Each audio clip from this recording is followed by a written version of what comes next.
দলের নেতাকর্মীদের প্যাপটক দিলেন প্রধানমন্ত্রী নরেন্দ্র মোদী। প্রধানমন্ত্রী বিজেপির নেতাকর্মীদের 100 দিনের টাস্ক দিয়ে গেলেন।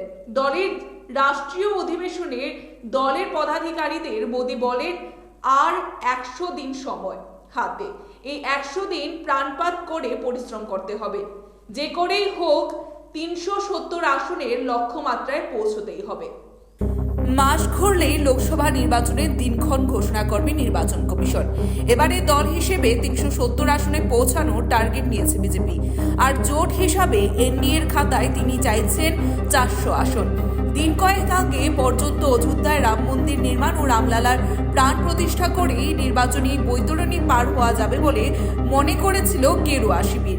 কিন্তু নির্বাচনী বন্ড নিয়ে সুপ্রিম কোর্টের নির্দেশ ও হরিয়ানা এবং পাঞ্জাবে কৃষক বিদ্রোহ নতুন করে কপালে চিন্তার ভাঁজ ফেলেছে বিজেপি শীর্ষ নেতৃত্বে। এই দুই জ্বলন্ত ইস্যুকে ঝেড়ে ফেলতে 100 দিনের টোটকা দিয়ে গেলেন প্রধানমন্ত্রী। বিজেপির রাষ্ট্রীয় অধিবেশনে মূলত 3টি টোটকা দিয়েছেন প্রধানমন্ত্রী। তার প্রথম টার্গেট যুব সমাজ। প্রধানমন্ত্রী এদিন বলে দেন, আগামী 100 দিন দলের কর্মীদের প্রাণপাত করতে হবে। গ্রামে গ্রামে যেতে হবে, প্রথম ভোটারদের কাছে যেতে হবে, তাদের বোঝাতে হবে গত 10 বছরে বিজেপি কি কি করেছে আর তার আগের 10 বছরে কি সঙ্গীন অবস্থা হয়েছিল সেটা তুলে ধরতে হবে। মোদির দ্বিতীয় টার্গেট মহিলা ভোটাররা। নেতা কর্মীদের উদ্দেশ্যে প্রধানমন্ত্রীর টোটকা। বিজেপি কিভাবে মেয়েদের জীবনযাত্রা সহজ করার চেষ্টা করছে তা তুলে ধরতে হবে।